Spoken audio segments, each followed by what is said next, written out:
Hello friends, welcome back to doctors 53 channel. మొటిమ వికారంగా తెల్లటి పొక్కులా మారినప్పుడల్లా మీరు చేయవలసిన మంచి పని ఏంటంటే దాన్ని ఏమీ చేయకుండా అలా వదిలేయడమే. దాన్ని చితిమితే దాని నుంచి ఇన్ఫెక్షన్ రిలీజ్ అయ్యి ఇంకా ఎక్కువ మొటిమలు వచ్చే అవకాశం ఉంది. అది ఎలా జరుగుతుందో ఇప్పుడు తెలుసుకుందాం. పింపుల్ అనేది మన శరీరంలో చేరుకునే ఆయిల్ ఇంకా బ్యాక్టీరియా ఎక్కడికి వెళ్లే దారి లేక చర్మం కింద ఏర్పడే ఒక బబుల్ బ్యాగ్. సాధారణంగా ఈ బ్యాగ్లో సెబాక్వస్ గ్లాండ్స్ అనబడే ఆయిల్ గ్రంథులు ఉంటాయి.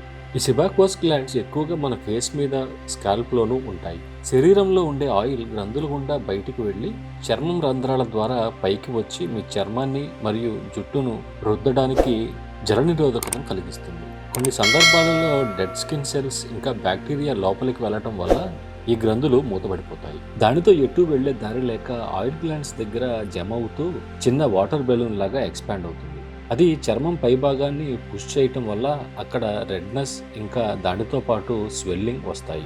అలా వచ్చిన పింపుల్ని చెందటం వల్ల నొప్పిపోతుంది, కానీ దాని నుండి వచ్చే మలినాలు చుట్టుపక్కల చర్మంపై స్ప్రెడ్ అవుతాయి. దానితో ఈ ప్రాబ్లం ఇంకా ఎక్కువ అవుతుంది. అంతేకాదు చర్మం టెంపరీగా ఆ ఏరియా అంతా నల్లగా అవటం, ఇన్ఫెక్షన్స్ రావటం లాంటివి కూడా జరుగుతాయి.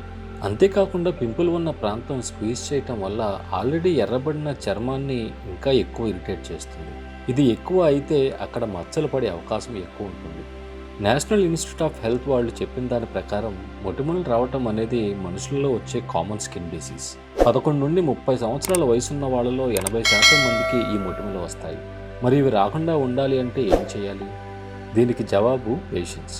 మొటిమ వచ్చిన ఒక వారం రోజులు దాన్ని ఏం చేయకుండా అలానే వదిలేస్తే ఏ మచ్చలు, ఎటువంటి ఇన్ఫెక్షన్స్ రాకుండా దాని అంతటా అదే తగ్గిపోతుంది. ఈ వీడియో మీకు నచ్చినట్టయితే లైక్ చేసి షేర్ చేయడం మర్చిపోవద్దు. Thanks for watching.